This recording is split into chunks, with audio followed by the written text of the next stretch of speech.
پاکستان تحریک انصاف کی قیادت نے 18 اکتوبر بروز جمعہ کو احتجاج کی کال دی، اور یہ کال ہم کیوں دے رہے ہیں؟ یہ کال اس لیے دے رہے ہیں کہ پاکستان میں آئین خطرے میں، پاکستان میں قانون خطرے میں، پاکستان میں عدالتیں خطرے میں، اور اب اس کا امپیکٹ کیا ہونا، یہ آپ لوگوں کا لازمی آپ لوگوں نے سمجھنا ہے۔ خان صاحب کی حکومت ایک کانسپریسی کے تحت گرائی گئی، آپ سب نے پیار دیا، آپ سب نکل رہے ہیں۔ مجھے یاد ہے آج وہ دن 2022 کا 11 اپریل کا، جب آپ لوگ کراچی میں سب نکل رہے ہیں اور انہوں نے قومی ترانہ ادھر پڑا، لاہور میں نکلا ہے، اسلام آباد میں نکلا ہے، سب کو پیغام دیا، طاقتور حلقوں کو پیغام دیا کہ عوام کدھر کھڑی ہے۔ لیکن جو نادان تھے، جو بیوقوف تھے، جو اپنی فرعونیت اور اپنے طاقت کے گھمنڈ میں تھے، وہ عوام کے خلاف گئے، پاکستانی عوام کے خلاف گئے، پاکستان کے خلاف گئے، پاکستانی مفاد کے خلاف گئے۔ انہوں نے جبر کا بازار گرم کیا، انہوں نے آئین اور قانون کو توڑا، انہوں نے پاکستان کے سب سے بڑے لیڈر کے اوپر ظلم کیا۔ پھر یہ ہوا کہ جب آئینی مدت کے حساب سے الیکشنز کرانے تھے، چونکہ ان کی مرضی کے جج جو چیف جسٹس ہے وہ نہیں آیا تھا، لندن پلان پورا اس وقت ایگزیکیوٹ ہونا تھا، جو اس وقت جب موجودہ جو چیف جسٹس صاحب ہے انہوں نے آنا تھا، انہوں نے بیٹھنا تھا۔ تو جب یہ آ گئے تو اس کے بعد انہوں نے الیکشن یعنی آئین کی انہوں نے وائلیشن کی۔ پھر 8 فروری کا جا کے جب الیکشن ہوا،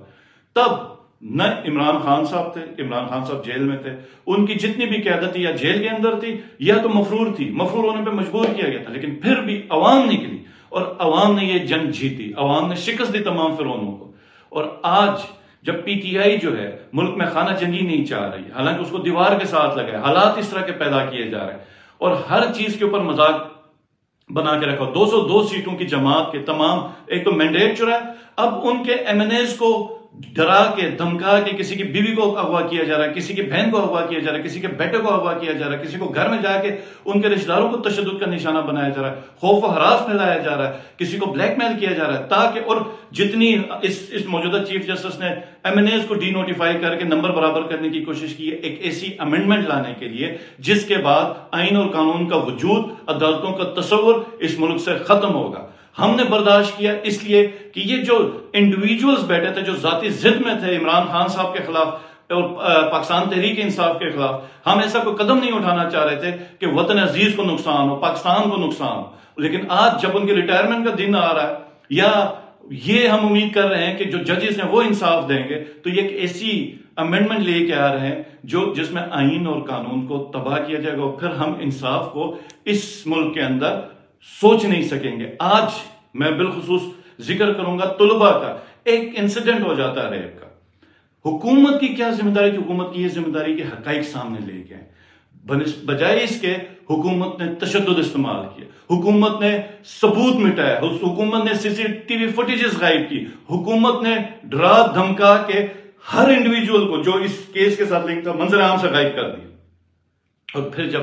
پروٹیسٹ ہو رہا ہے تو اس کے اوپر تشدد، پنڈی میں تشدد، پورے طلباء اس وقت انصاف کے لیے روڈ کے اوپر ہیں، وکلا عدالتوں کے لیے روڈ کے اوپر ہیں، تمام جو بزنس مین ہیں وہ کاروبار کے لیے پریشان ہیں۔ تو اب دیکھیں، جب آپ کے پاس اس وقت ایم این اے سینیٹر سارے چھپے ہوئے ہیں کیونکہ انہوں نے اس امینڈمنٹ کو ناکام بنانا ہے، تو پاکستانیوں آپ نے نکلنا ہے، یہ ملک آپ کا ہے، یہ جو وطن ہے یہ آپ کا ہے، اور یہ اتنا لازمی ہے آپ کو نکلنا جیسے قیام پاکستان کے لیے ہمارے بزرگ نکلے تھے۔ آپ وہیں جنگ سمجھیں اور نکلیں انصاف کے لیے، قانون کے لیے، آئین کے لیے اور نمائندگی کے لیے، کہ نمائندگی آپ کی ہو، نہ کہ کسی ادارے کی کہ وہ نوٹیفائی کر دیں اور آپ کی نمائندگی وہ تصور کی جائے گی۔ نہیں، ایک حقیقی آزادی کے لیے آپ نے نکلنا ہے اور ہر ضلع میں نکلنا ہے، اور اسلام آباد پنڈی کے اندر آپ نے مخصوص جگہوں کے اندر اپنا احتجاج ریکارڈ کرنا ہے۔ بہت شکریہ۔